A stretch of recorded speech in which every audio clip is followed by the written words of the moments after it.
అదే RTV app వార్తల్ని క్షణాల్లో చదివే అవకాశం ఉంటుంది. ఒక న్యూస్ పేపర్, ఒక టెలివిజన్ ఛానల్ మీ చేతుల్లో ఎప్పుడూ ఉంటాయి. పెన్షన్ 3000 నుంచి 4000 వరకు మా కూటమి ప్రభుత్వం అమలు చేసింది. దీపం పథకం కింద 3 సిలిండర్లు, సంవత్సరానికి 3 సిలిండర్లు కూడా కూటమి ప్రభుత్వం అమలు చేసింది. అలాగే తల్లికి వందనం కింద జగన్లాగా కాకుండా పిల్లలు ఎంతమంది ఉంటే అంతమందికి కూడా కూటమి ప్రభుత్వం అమలు చేసింది. మహిళలకు ఉచిత బస్సు సౌకర్యం ఆగస్టు 15 నుంచి అమలులోకి వస్తుంది. ఇలాంటి మంచి పథకాలన్నీ మా కూటమి ప్రభుత్వం అందజేసినందువల్ల మా పులివెందుల ప్రజలు మమ్మల్ని ఆదరిస్తారని ఆశిస్తున్నాను. పులివెందులు అంటేనే వైఎస్ఆర్ కాంగ్రెస్ పార్టీ అట. అది అందులో మండలంలో ఎప్పుడు తెలుగుదేశం పార్టీకి దగ్గర వచ్చిన పరిస్థితి కూడా అలాంటి చోట నిలబడేటప్పుడు ఏం అనిపించలేదు. మా కూటమి ప్రభుత్వము ఇన్ఛార్జి గారి ఆదేశాల ప్రకారం మేము నడుచుకుంటాం. గెలిపే లక్ష్యం. తెలుగుదేశం పార్టీ అధిష్టానం నిర్ణయం మేరకు పులివెందుల జెడ్పీటీసీ అభ్యర్థిగా మారెడ్డి లతారెడ్డి గారిని పార్టీ నిర్ణయించడం అయింది. ఈ ఉప ఎన్నికల్లో పోటీ చేయాల్సిన అవసరం ఉంది. రాష్ట్ర వ్యాప్తంగా గత 5 సంవత్సరాల్లో వైఎస్ఆర్ కాంగ్రెస్ పార్టీ చేసిన అరాచకాలు, అవినీతి, మద్యం కుంభకోణాలు, ఇసుక కుంభకోణాలు, భూ కుంభకోణాలు, మాజీ ముఖ్యమంత్రి జగన్మోహన్ రెడ్డి గారి పులివెందు నియోజకవర్గంలోనే అత్యంత హయ్యెస్ట్ అరాచకాలు జరిగినాయి. ఇంకా రాష్ట్రంలో ఒకసారి లెక్క చూస్తే అంతుపట్టదు. ఈ మధ్య నోట్ల కుంభకోణాలని చూసినాం. ఇంకా ఎన్నెన్ని కుంభకోణాలు వెలుగులోకి వస్తాయో తెలియదు. తెలుగుదేశం పార్టీ ఈరోజు పులివెందుల్లో మారెడ్డి లతమ్మ గారు ఖచ్చితంగా జయకేతనం ఎగరవేయబోతున్నారు. 12వ తేదీ జరగబోయే ఎన్నికల్లో. ఇది పార్టీ నిర్ణయం. ఖచ్చితంగా పులివెందుల జెడ్పీటీసీ ఇది ఒక బై ఎలక్షన్ వచ్చింది. ఈ బై ఎలక్షన్ రాష్ట్ర వ్యాప్తంగా జగన్మోహన్ రెడ్డి గారు గత ప్రభుత్వంలో చేసిన అవినీతిని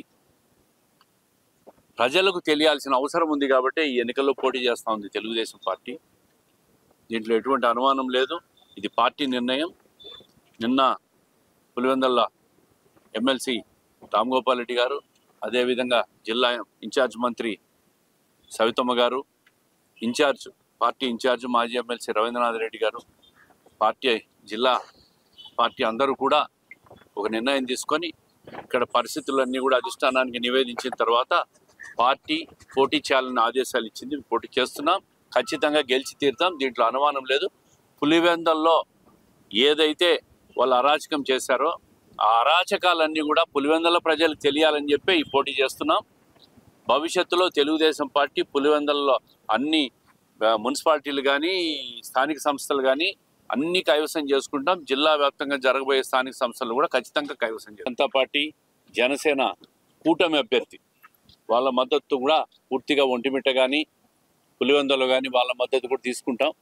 ఖచ్చితంగా 2 స్థానాల్లో కూడా ఉమ్మడి కడప జిల్లా 2 స్థానాలు కూడా తెలుగుదేశం పార్టీ గెలవడం ఖాయం. 12వ తారీఖున పులివెందుల మరియు ఒంటిమిట్ట జెడ్పీటీసీ స్థానాలకు ఉప ఎన్నిక జరుగుతూ ఉంది. ఈ 2 ఉప ఎన్నికల్లో ఎన్డీఏ కూటమి అభ్యర్థులను పోటీ చేయించడం జరుగుతుంది. పులివెందుల జెడ్పీటీసీ అభ్యర్థినిగా మారెడ్డి లత గారు, అదే ఒంటిమిట్టకు సంబంధించి మరి కొద్ది నిమిషాల్లో అభ్యర్థిని కూడా ప్రకటించడం జరుగుతుంది. ముఖ్యంగా పులివెందుల మండల ప్రజలందరూ కూడా విజ్ఞప్తి చేసేది ఒకటే, పులివెందుల నియోజకవర్గ సమస్యలు కానీ, పులివెందుల మండల ప్రజల సమస్యలు కానీ, రైతుల సమస్యలు కానీ వైఎస్ఆర్సీపీ నాయకులు గాలిగా వదిలేయడం జరిగింది. జెడ్పీటీసీ అభ్యర్థిగా ఒక ప్రజాప్రతినిధిగా గెలిస్తే ఆ ప్రాంత ప్రజల సమస్యలను తను ప్రాతినిధ్యం వహించే చట్టసభలలో ఆ ప్రజల వాణి వినిపించాల్సి ఉంటుంది. కానీ ప్రతిపక్షంలోకి వచ్చినప్పటి నుంచి వైఎస్ఆర్సీపీ నాయకులు మా పులివెందుల శాసనసభ్యుడు అసెంబ్లీకి రాడు, జిల్లా పరిషత్ సమావేశాలకు రాడు, డిఆర్సీ సమావేశాలకు రాడు, ఏ ప్రజాప్రతినిధి కూడా సమావేశాలకు రాని పరిస్థితుంది. సమావేశాలకు రాని, ప్రజల సమస్యలను ప్రస్తావించని ప్రతినిధులను ఈ సభలకు ఎన్నుకోవాల్సిన అవసరం లేదని చెప్పి పులివెందుల ప్రజలు విజ్ఞప్తి చేస్తాను. ఖచ్చితంగా తెలుగుదేశం పార్టీ అదే కూటమి అభ్యర్థిగా పోటీ చేస్తున్న మారెడ్డి లత గారు ఖచ్చితంగా ఈ ఎన్నికల్లో విజయం సాధించడం జరుగుతుంది. ఆ విధంగా కూటమి మా శక్తియుక్తులన్నింటిని కూడా అక్కడ ఉపయోగించి ఈ ఉప ఎన్నికల్లో విజయదుందుబి ప్రజాస్వామ్య పద్ధతిలో ప్రజల వేసే ఓట్ల ద్వారా గెలిచడం జరుగుతుంది. అంతేకాకుండా మరో 4 సంవత్సరాలు ఇంకా కూటమి అధికారంలో ఉంటుంది. ఈ ప్రాంత సమస్యలు పరిష్కారం కావాలన్నా ముఖ్యంగా త్రాగునీరు, సాగునీరు, సంక్షేమ పథకాలు, అభివృద్ధి పథకాలు ఇవన్నీ కూడా కొనసాగించాలంటే కూటమి అభ్యర్థినికి ఓటు వేయాలని చెప్పి పులివెందుల ఒంటిమిట్ట మండల ప్రజానీకానికి విజ్ఞప్తి చేస్తా ఉన్నాం. ఆ సంప్రదాయము ఆళ్లగడ్డలో శోభా నాగిరెడ్డి గారు చనిపోయినప్పుడు ఆ సంప్రదాయాన్ని కాలదన్ని మేము విజ్ఞప్తి చేసినప్పటికీ జగన్మోహన్ రెడ్డి గారు వైఎస్ఆర్సీపీ తరఫున నంద్యాల ఉప ఎన్నికల్లో పోటీ పెట్టించి ఆ ఏదైతే సంప్రదాయం ఉందో దానికి ఆయన విఘాతం కలిగించి ఆయనే చెప్పడం జరిగింది. మళ్ళీ ఈరోజు కొత్తపల్లా ఎత్తుకొని అవినాష్ రెడ్డి గారు మా జెడ్పీటీసీ చనిపోయారు కాబట్టి వాళ్ళ కుటుంబ సభ్యులకు ఇవ్వమని చెప్పి సహృదయంతో ఆయన ఇచ్చినాడు. అదే సహృదయంతో మేము ఆ రోజు అడిగినప్పుడు అంగీకరించుంటే ఆ సంప్రదాయం ఈ రాష్ట్రంలో కొనసాగేది. దీనికి వైఎస్ఆర్సీపీ బాధ్యత వహించాలి. ఎక్కడ ఏమి ఎన్నికబడి పడదు. 1వ తేదీ నుంచి 3వ తేదీ వరకు నామినేషన్. ఇదేం సార్వత్రిక ఎన్నికలు కాదు. ఒక 15 రోజుల ముందు నోటిఫికేషన్ మొన్న నోటిఫికేషన్ వచ్చింది. మేము డిసైడ్ అయినా మంచి రోజు కోసం అని చెప్పి ఎదురు చూసే క్రమంలో దానికోసం ఈ రోజు మేము నామినేషన్ ఆఖరి రోజు పులివెందుల జెడ్పీటీసీ స్థానాలకు ఈ రోజు అభ్యర్థులుగా నామినేషన్ వేయడం జరుగుతుంది. మంచి రోజు కాబట్టి ఈ రోజు నిర్ణయించినాం.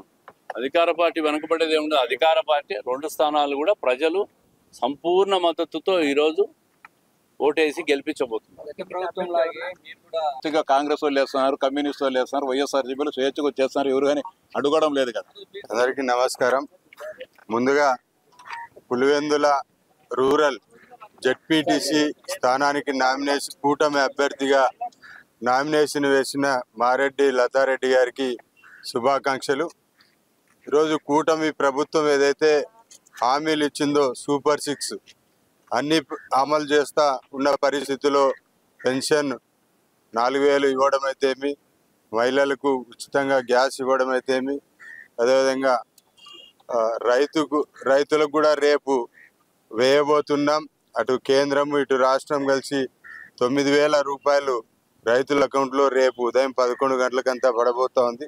కాబట్టి వీటన్నిటి దృష్ట్యా ప్రజలంతా కూడా ఈరోజు కూటమి పక్షాన ఉన్నారు. ముఖ్యంగా పులివెందుల్లో జగన్మోహన్ రెడ్డి గారి వారి అనుచరులు చేసిన అరాచకాలను ఎండగట్టే విధంగా ఈ ఫలితం ఉండబోతోంది. సాక్షాత్తు జిల్లా కలెక్టర్ గారి సంతకాన్ని ఫోర్జరీ చేసి అక్కడ భూ కబ్జాలు చేయడం జరిగింది. ఇవన్నీ కూడా ప్రజలకు గుర్తున్నాయి. ఖచ్చితంగా ఈ ఎన్నికలో కూటమి అభ్యర్థి ఘన విజయం సాధిస్తుంది. మేమంతా కూడా సర్వశక్తులు ఒడ్డి అన్ని విధాల ప్రయత్నం చేస్తాము. భారతీయ జనతా పార్టీ పూర్తిగా ఈ ఎన్నికకు సహకరిస్తారని ఈ సందర్భంగా తెలియజేస్తూ మరిన్ని వీడియోస్ కోసం ఛానల్ ని సబ్స్క్రైబ్ చేయండి. లేటెస్ట్ అప్డేట్స్ కోసం వాట్సాప్ ఛానల్ ని ఫాలో చేయండి. అండ్ లింక్ డిస్క్రిప్షన్ లో ఉంది.